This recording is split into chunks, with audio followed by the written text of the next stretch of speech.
दोस्तों नमस्कार, जय हिंद जय भारत। नाम रमेश सिंह ठगी पीड़ितों की आवाज़ संगठन का राष्ट्रीय अध्यक्ष और संगठन का संस्थापक आज फिर आप लोगों के बीच में उपस्थित हुआ हूं। उपस्थित होने के साथ साथ मैं आप लोगों से अनुरोध करेंगे, जिन लोगों ने अभी तक हमारे चैनल को सब्सक्राइब नहीं किया है, चैनल को सब्सक्राइब करें, लाइक करें और कमेंट ज़रूर कर दिया करें, जिससे मैं आपको चीज़ों का जवाब दे सकूँ और जो जानकारी हो आपके साथ साझा कर सकूँ।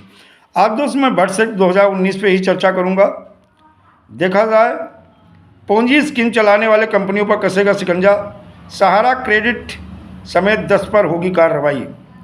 ये देखा जाए, धोखाधड़ी में पहले आईपीसी की धारा में मुकदमा पंजीकृत किए जाते थे, इससे ज़्यादा धाराएं गिरफ्तारी वाली नहीं थी। ऐसे में धोखेबाज डायरेक्टर और कंपनी आसानी से बच निकलती थी। आईपीसी की धारा में बीते वर्षों शाखा चिटफंड घोटाले के बाद केंद्र सरकार ने सख्त कानून बनाने के बारे में सोचा था। इसके बाद वर्ष 2019 में बर्ड्स एक्ट संसद में बर्ड्स एक्ट कानून बनाया और बनाने के बाद में उन्होंने संपूर्ण भारत में देखा जाए लागू भी हुआ, लेकिन उसकी पालना कहीं सुनिश्चित नहीं हुई। जिन राज्यों में सुनिश्चित हुई तो वो की उसमें कोई कार्रवाई नहीं हुई, केवल फॉर्मेलिटी अदा की जाती रही।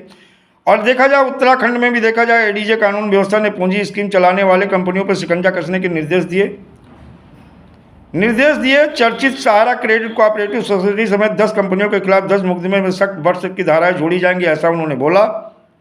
लेकिन अभी तक क्या हो रहा है, जिस तरह से इस कानून में कार्रवाई होनी चाहिए, वो ज़मीन पे अभी कहते हैं ना, कागज़ में आपको न्याय मिल जाता है, लेकिन ज़मीन पे आपको न्याय इतनी जल्दी मिलने वाला नहीं है। और इन कंपनियों में ने प्रदेश में करोड़ों रुपए की ठगी की और उसके अलावा किट्टी कमेटी और धोखाधड़ी के मामले में बर्ड्स एक्ट के तहत कार्रवाई होगी, उन्होंने ऐसा बोला था। लेकिन दोस्तों, अभी तक देखा जाए, बहुत बड़ी कोई कार्रवाई नहीं हुई है, केवल फॉर्मेलिटी अदा की जा रही। और उन्होंने ये भी कहा था मुस्लिम फंड घोटाले में भी होगी कार्रवाई। ज्वाला हरिद्वार के करीब म्यूचुअल फंड बेनिफिट लिमिटेड मुस्लिम फंड में ने भी धोखाधड़ी से धन इकट्ठा किया था। इसमें भी पुलिस ने संचालक अब्दुल रज्जाक मसरूर नसीब उर्फ मुन्ना को गिरफ्तार किया था। इससे निवेशकों का 65 तोला सोना बरामद किया गया था। पिथौरागढ़ के थाना में श्री प्रकाश उपाध्याय ने निर्मल वंग व रॉयल पैंथर कंपनी खोलकर इसी तरह 1 करोड़ 30 लाख की धोखाधड़ी की मुकदमा दर्ज करने के खिलाफ गैंगस्टर में कार्रवाई की गई। लगभग 42 लाख की संपत्ति जब्त की गई। अब इन दोनों मामलों में भी बर्ड्स एक्ट की धाराएं जोड़ी जाएगी, ऐसा बोला गया था। बर्ड्स के एक्ट के तहत किन किन कंपनियों के खिलाफ कार्रवाई होगी, थोड़ा उसका भी आपको उत्तराखंड में जो होगी वो भी बता दें।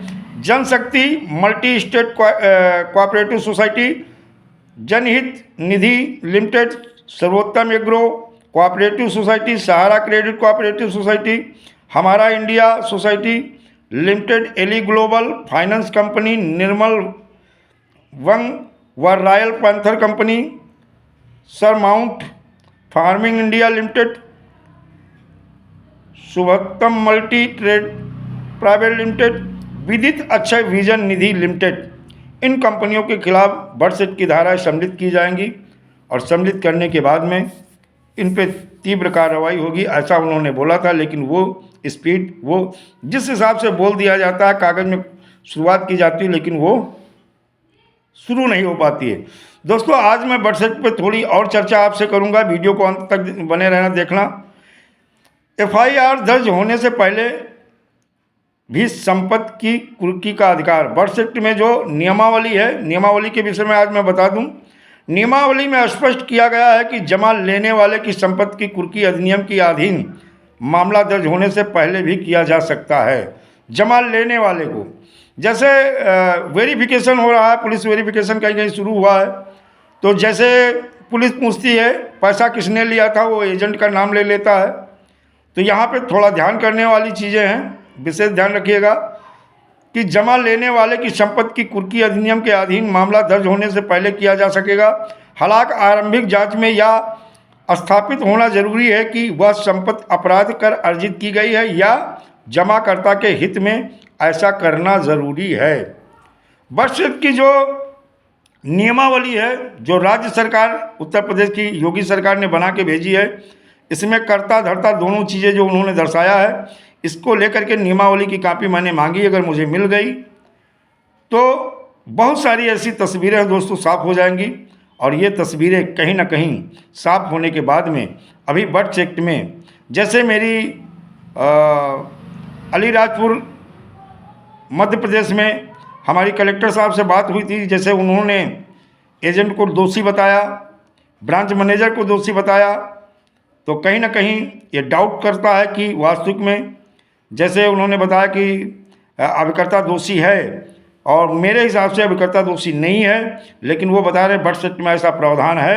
मैं फिर अध्ययन कर रहा हूँ बर्थ सर्टिफिकेट का कि वास्तविक में कहाँ ऐसा है, क्योंकि कई लोग बोलते हैं डिपॉजिट टेकिंग और डिपॉजिट टेकर, ये शब्द जो बोलते हैं, अब खुल के अभिकर्ता या एजेंट का नाम तो नहीं दिया जाता, लेकिन ये शब्द कहीं ना कहीं अभिकर्ता और ब्रांच मैनेजर दोनों को दोषी बनाते हैं, ऐसा प्रतीक होता है। लेकिन मैं गहरा अध्ययन कर रहा हूँ और विधिक राय ले रहा हूँ, और विधिक राय में जो मेरे पास जानकारी अभी तक आई है वो ये आई है कि विवेचना अधिकारी के पास ये अधिकार होते हैं कि वो चाहे तो आपका नाम निकाल सकता है, वो चाहे तो आपका नाम अपने विवेकानुसार आपको अपराधी यानी बर्थ एक्ट के तहत हो या किसी एक्ट के तहत हो, बर्थ एक्ट के तहत उन्होंने विधिक राय दी कि वो आपका नाम बढ़ा सकता है और चाहे तो सरकारी गवाह बना सकता है। ये विवेचना अधिकारी के पास अधिकार है।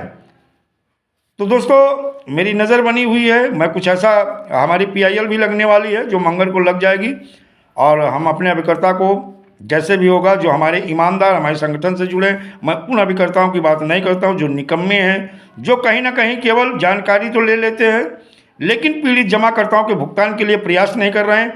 मैं उनके पक्ष में कभी नहीं रहा हूँ, ना रहूँगा, और ऐसे लोगों के ऊपर कार्रवाई होगी तो होके रहेगी।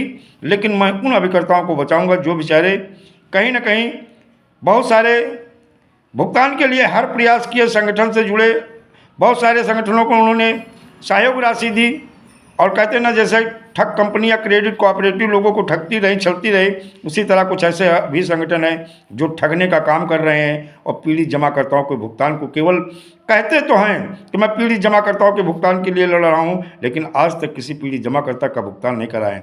लेकिन मेरा संगठन ऐसा संगठन है जो आने वाले समय में अभिकर्ता सुरक्षा के साथ साथ हम पीड़ित जमाकर्ताओं के भुगतान को लेके भी हाई कोर्ट जा रहे हैं। और पीड़ित जमाकर्ता चाहे हमारा केंद्रीय कानून हो, चाहे हमारा राज्य का कानून हो, या chit fund and money circulation act हो, या अन्य क्रांतिकारी कानून हो, इसके तहत हम रोड पे तो लड़ेंगे, सरकार के ऊपर प्रेशर बनाएंगे, और साथ में कोर्ट द्वारा भी हम इनके शासन प्रशासन को इतना बाध्य कर देंगे कि अति शीघ्र कार्रवाई इन कंपनियों के खिलाफ करके हर कंपनी के पीड़ित जमाकर्ता का भुगतान सुनिश्चित हो सके। दोस्तों जय हिंद, जय भारत, वंदे मातरम।